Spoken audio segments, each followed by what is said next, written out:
Hello, lovely people. I'm Shaq, and welcome. I'm over here in front of the cardboard dollhouse, and as you can see, we've got the rug in.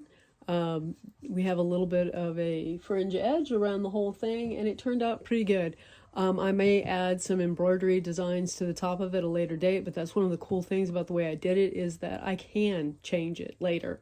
I also changed the cushion on the chair over here. Let's see if you can. It's just a piece of felt, wool felt, put in there. It matches the furniture on the other side of the room and the curtains that are going to go in, which is what we're doing today. We're going to do the curtains for in front of that window. But I also wanted to share how his mane turned out, and you may remember that I was going for a much brighter orange mane, but decided I didn't like the way it looked, so he's got a brown mane, and I may fill in a little bit more here just to right at the edge, because I used a finer yarn and it doesn't fluff as much at the base there. So this part has all been brushed out and untwisted and all that. We've got some spots up here that still need to be done to get the full fluff effect. But that's how that worked out. I will say that on Dot Pebbles patterns, there is a lot of increasing and decreasing that has to happen to do the shaping, and it can feel really fiddly.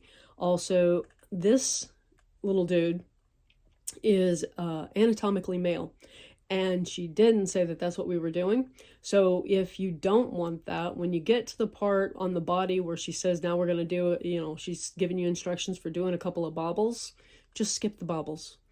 And then you won't have that feature. So I like to have a heads up about what part I'm creating and whatnot. I don't like getting surprises after I'm done and saying, oh, well, had I a choice, I probably wouldn't have done that because it was difficult, for one thing. They were really difficult bobbles. That is not a method that I would approach for anything but this. But anyway, I didn't like it doing it, and I was very frustrated. And when I saw what it was, I was like, I almost took it out. But I'd gotten through the process and was just like, no, I'm not undoing it now. So he's borrowing a pair of SC's pants. And we'll eventually get him pants of his own so that he can stay, what do you call it, publicly appropriate. Anyway, that's what's going on with what happened with the lion pattern, and I think this mane turned out actually better than the fake fur mane. It's a much shorter fake fur, so I had much more control over what length my mane turned out, and I like doing it this way much better. Also on Instagram this last week, I posted a day, I think it was last weekend, maybe the weekend before, about the Sindy dolls in a day in the ballet room or something like that.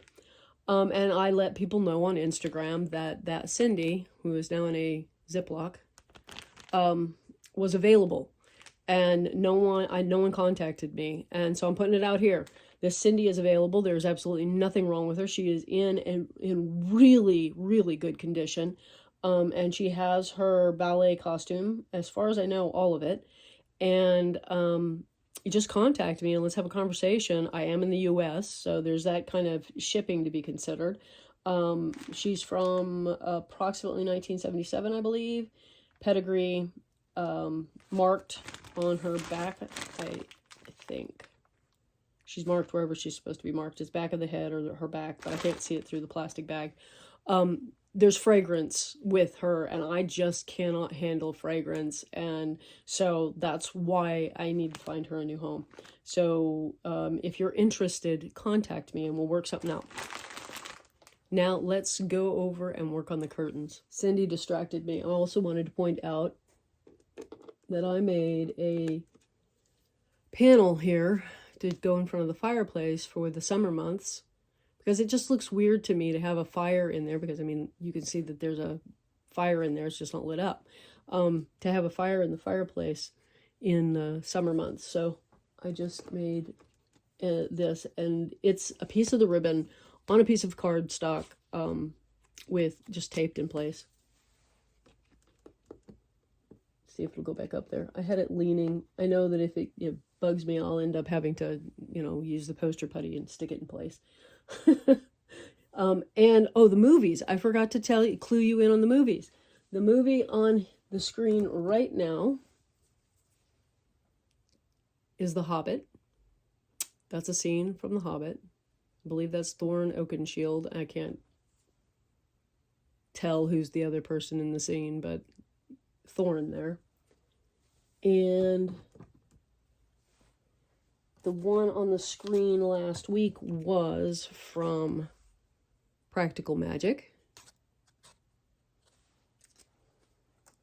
The one that I was complaining was so dark that it's hard to tell what's going on is from CoverGirl, and it is Gene Kelly dancing with himself. This is from T for Two, and this one I have a hard time remembering the whole name, but I think it happened on Fifth Avenue, I think. Anyway, I got a great suggestion, or what someone else watching said, that they were going to go and do Scooby-Doo cartoons.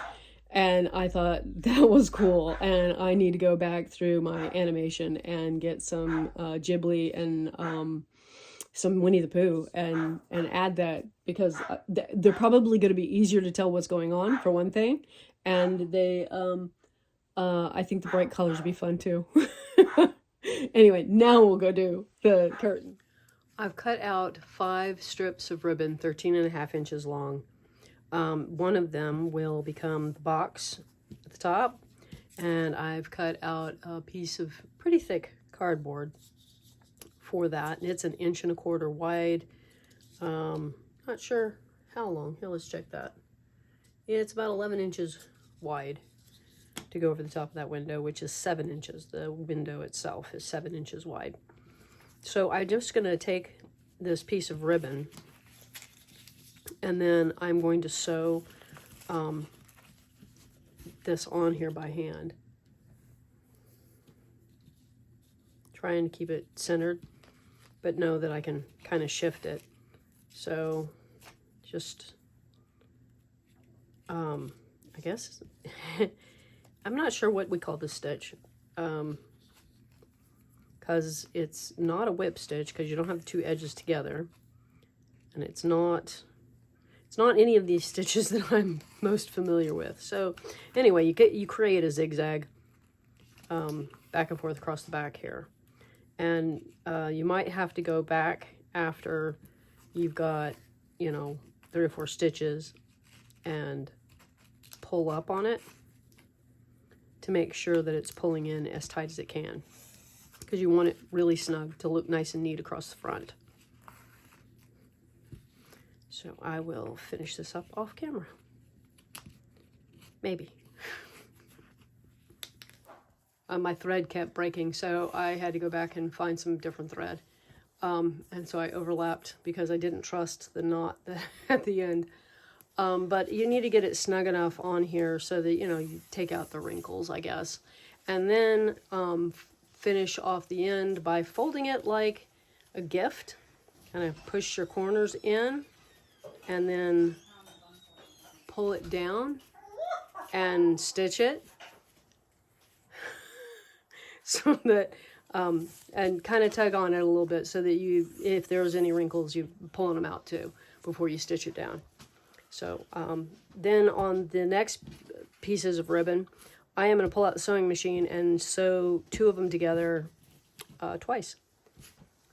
Once I have it stitched along here, and I did kind of tug it as I pulled it through the machine to have as few wrinkles as possible, then I iron it, and this is a nylon, so be sure that you have the right setting on your iron.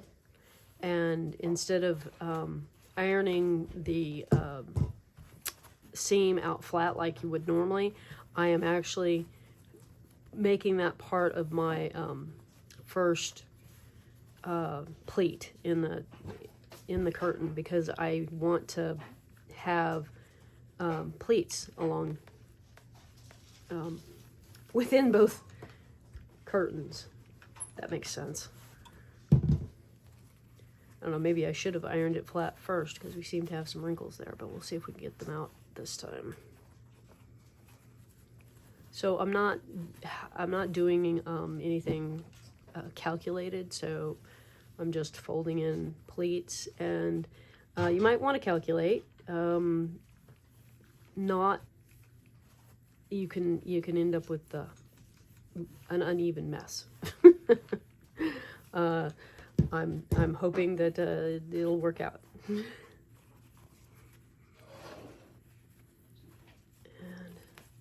I do end up having to flip back and forth, and I want to end up with a certain width here. I don't want, let's see if we've got, how long was that? 11 inches minus the 7 leaves us 4. So we want it to come down to 2 inches for each side.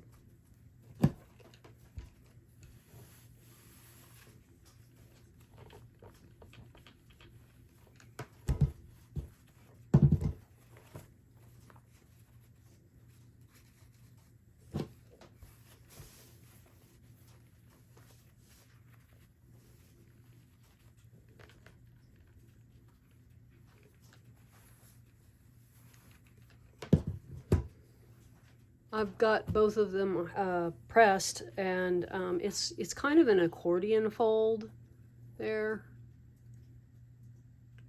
with it staggered on exposure. And then you're going to take it and glue or I tried stapling, but my stapler wouldn't go through this ribbon. So yeah, just attach it to the back here. And I also have got a stir stick that I am going to glue right up here at the top to create some space. So this curtain will take up a certain amount of space, and hopefully the stir stick will kind of balance that so that it can attach to the wall properly. It might do better. This one's wider than the first one. The first one, it kind of fit just about right. Also, this is taking up more space. So yeah, I think I'm going to just center it and then stick it to the wall with poster putty, blue tack, on the piece of wood, because I don't think it'll stick that great to this. And if there's any of the cardboard showing, I could possibly stick it to the wall in that area. But I'm going to get this glued on and the curtains glued on and try and keep them to the 2 inches that is necessary.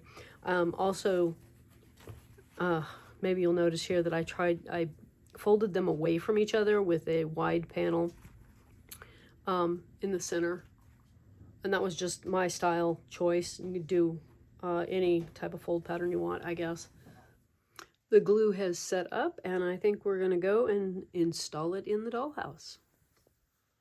Here they are in place. I did have to make some adjustments. They were a little longer than what I wanted, and I actually moved the window up a little bit because we hit this space where it just made more sense to move the window because the amount that I needed to change the length of the curtain wasn't enough.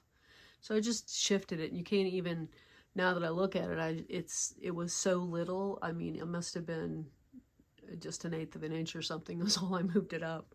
But anyway, there it is in place. I did do some adjusting. Like if this wasn't hanging like I wanted it to, I have some more poster putty down here in a couple of strategic spots to get it to hang down the way I want it to. And each time I made a curtain, it worked better than the time before. So 4 curtains in here. I feel like I'm finally getting to a place where I get how to iron it, press it into place. But I like these a lot better than what I did before. I like these boxes up here much, much better. And it's reminiscent of some curtains that I made many years ago in my own house, you know, the full-size house. So I am going to put this, see if she falls over, back here. But what I am considering here is putting in a shelf, a little shelf right back here behind the seat. And of course I'd have to make a spacer. But yeah, what do you think of that as an idea? Would you put in a shelf? And I think next week, if I can get all the pattern together and everything, we're going to do a mushroom hat that will fit the gnomes, my gnomes, like this guy, the gnomes, the brownies that are my dolls, but it should also fit Sindy. And I think it might even work on Elwyn, even though their heads aren't the same size, and we'll just explore who all it fits. But I designed it originally for these dolls. So I know with confidence it'll fit this guy, but like I said, it all depends on how the pattern comes together, and I'd like to have it to where you can download it for free. So we'll see how that works out this week. And this is something I never did share that I thought was pretty cool. I needed to make a supplement. Maybe I did share this. I don't know. For the last year's Grace Club, and I used Diana Vining's illustrations on the front part here, which I thought was fun. 2 little books stuck on the front of a bigger book. Tell me if I shared this before. I hope that you have a delightful day and a wonderful week, and I will see you in the next one. Bye-bye.